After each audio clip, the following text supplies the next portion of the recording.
किसानों को मिली बड़ी राहत। मुख्यमंत्री सुखाड़ राहत योजना के लिए आवेदन की प्रक्रिया शुरू। मुख्यमंत्री सुखाड़ राहत योजना के लिए ऑनलाइन आवेदन की प्रक्रिया शुरू हो चुकी है। अब तक के रिपोर्ट के मुताबिक योजना का लाभ लेने के लिए राज्य के कुल 10,34,525 किसानों द्वारा ऑनलाइन आवेदन किया गया है, जिसमें से 5,70,883 आवेदन ऐसे किसान के हैं जो फसल की बुआई ही नहीं कर पाए। 4,11,629 किसान परिवार ऐसे हैं जिनका फसल 33% से अधिक नुकसान हो गया और 52,013 आवेदन भूमिहीन कृषक मजदूरों द्वारा दिया गया है। आपको बता दें कि झारखंड में इस वर्ष बारिश नहीं होने के कारण राज्य की खेती बुरी तरह प्रभावित हुई है। झारखंड के मुख्यमंत्री हेमंत सोरेन ने मुख्यमंत्री सुखाड़ राहत योजना की शुरुआत की। कृषि विभाग द्वारा सुखाड़ का आकलन प्रतिवेदन के अनुसार पूर्वी सिंहभूम एवं सिमडेगा को छोड़कर राज्य के अन्य 22 जिलों के कुल 226 प्रखंडों को सूखाग्रस्त घोषित किया गया है। इस योजना के तहत सूखाग्रस्त घोषित प्रखंड के प्रति किसान परिवार को तत्काल सूखा राहत के लिए 3500 रुपए राशि दी जाएगी। इन सभी प्रभावित किसान परिवारों को यह राशि शीघ्र ही उपलब्ध कराई जाएगी। राज्य के लगभग 30 लाख से अधिक किसान परिवार सूखे की चपेट में हैं, जिन्हें इस योजना का लाभ मिल सकेगा। जामताड़ा वालों को अब हो सकती है चैन की नींद। हाथियों का झुंड जामताड़ा क्षेत्र से नाला प्रखंड की ओर कर दिया गया है रवाना और जल्द ही हाथियों को जामताड़ा जिला की सीमा पार कराकर दुमका मसलिया की ओर भेज दिया जाएगा। आपको बता दें कि 3 दिन पहले धनबाद जिले से लगभग 40 हाथी जामताड़ा जिले में प्रवेश कर गए थे। इन 3 दिनों में हाथियों ने जामताड़ा में जमकर दहशत मचाया, कई घरों को तोड़ा और काफी मात्रा में फसलों को बर्बाद भी कर दिया। बीते दिनों में हाथियों के खौफ से लोग रतजगा करते हुए नजर आए। मशाल लेकर लोगों को अपने ही घरों की पहरेदारी करनी पड़ी, परंतु वन विभाग की टीम के लगातार प्रयासों से अब ये मुश्किल की घड़ी समाप्त हुई। आपको बता दें कि स्पेशल हाथी भगाओ टीम की मदद से जामताड़ा क्षेत्र से हाथियों को नाला होते हुए दुमका मसलिया के लिए रवाना कर दिया गया है और उम्मीद है जल्द ही हाथियों को जामताड़ा की सीमा पार करा दी जाएगी।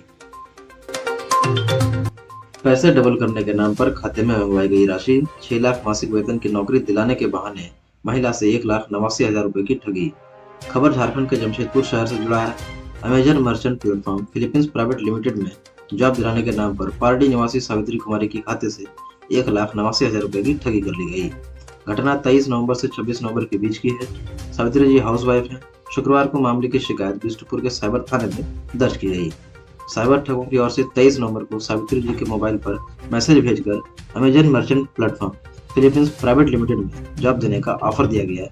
मैसेज में लिखा था 2 से 3 घंटे काम करने पर हर महीने 6 लाख रुपए तक वेतन मिलेगा। मैसेज पढ़ने के बाद सावित्री जी ने लिंक पर क्लिक किया, फिर व्हाट्सएप पर चैटिंग होने लगी। इस बीच व्हाट्सएप पर एक पेज भेजा जाता था जिसे भर कर भेजना रहता था। उसे भरने के बाद दूसरा पेज भेज दिया जाता था। साइबर बदमाश यह कहकर महिला से रुपए मंगवाते रहे कि उनकी ओर से रुपए डबल करके वापस खाते में भेज दिया जाएगा।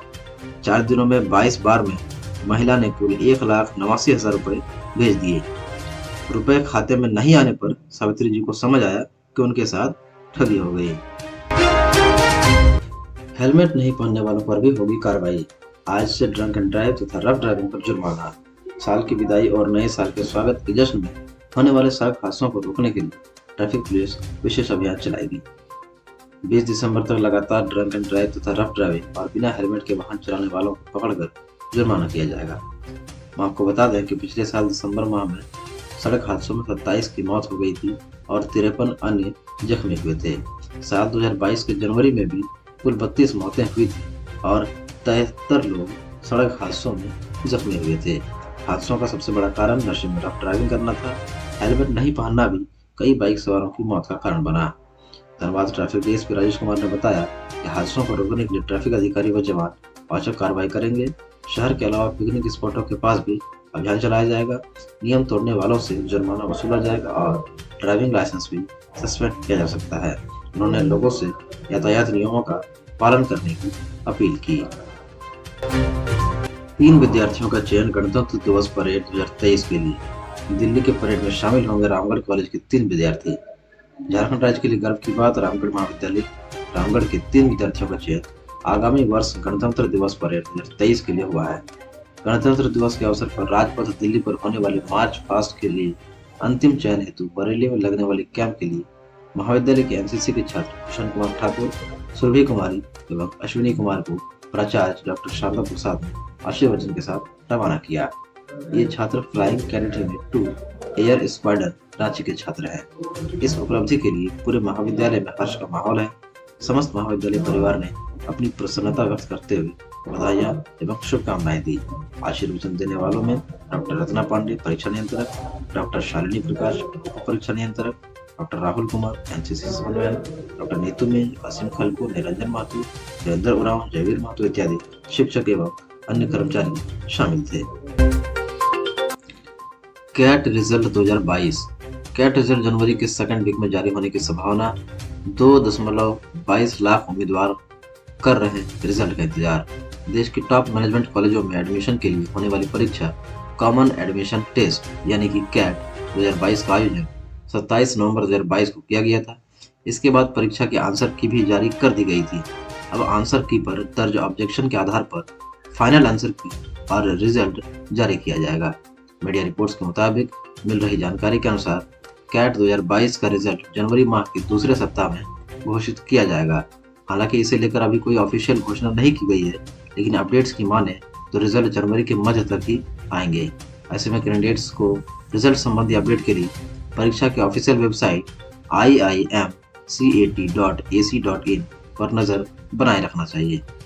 आपको बता दें कि कैट परीक्षा में कुल 87% उपस्थिति रही।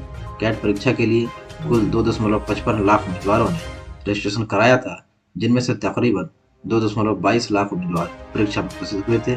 इस तरह परीक्षा में कुल उपस्थिति 27% रहा था। ग्रामीणों को बाल विवाह रोकथाम के बारे में विस्तृत जानकारी दी गई। बाल विवाह रोकथाम को लेकर झालसा के निर्देश पर चलाया गया जागरूकता अभियान। आपको बता दें कि झालसा का निर्देशानुसार कुंडहित प्रखंड के अंतर्गत पहाड़गोड़ा गांव में बाल विवाह रोकथाम को लेकर जागरूकता अभियान चलाया गया। इस दौरान पीएलबी दुलाल चंद्र भुई के द्वारा ग्रामीणों को बाल विवाह की रोकथाम के बारे में विस्तृत जानकारी दी गई। वहीं उपस्थित ग्रामीणों के बीच पैम्पलेट का वितरण भी किया गया। उन्होंने कहा कि बाल विवाह सामाजिक अभिशाप है और शिक्षा और गरीबी इसका मुख्य कारण है। बाल विकास के मामले में 2 साल तक की सजा और 1 लाख रुपए तक जुर्माना का प्रावधान भी है। जागरूकता कार्यक्रम चलाकर बाल विवाह की रोकथाम की जा सकती है। उन्होंने किशोरी शक्ति व महिला सशक्तिकरण को बढ़ावा देने की अपील की। कहा किशोरियों को सबसे पहले अपने पैरों में खड़ा होने के बाद ही शादी की बात सोचनी चाहिए। बाल विवाह से किशोरियों को बहुत सी परेशानी का सामना करना होता है। कई बीमारी से जूझना भी पड़ सकता है। बाल विवाह कानूनन जुर्म भी है। इसे रोकने का दायित्व गांव की युवा पीढ़ियों को आगे आने की जरूरत है। माना कि गरीबी के कारण लोग लड़कियों की शादी कम उम्र में कर देते हैं, लेकिन शादी करने के बाद भी माता पिता को चैन नहीं रहता है। हमेशा लड़की की बीमारी के पीछे भाग दौड़ करनी पड़ती है। इसे रोकने में उन्हें पंचायती राज सदस्यों व गांव के पुरुषों की भूमिका को अहम बताया। कहा कि किशोरियों के सशक्त होने के लिए पंचायती राज सदस्यों को समय समय पर कार्य योजना बनानी होगी। गांव के किशोरियों के ऐसे कई मुद्दे हैं जिस पर पंचायती राज सदस्यों व पुरुषों को मिलकर बात करनी होगी, तभी समाज में किशोरी सशक्तिकरण व महिला सशक्तिकरण का सार्थक मूल्यांकन हो सकेगा।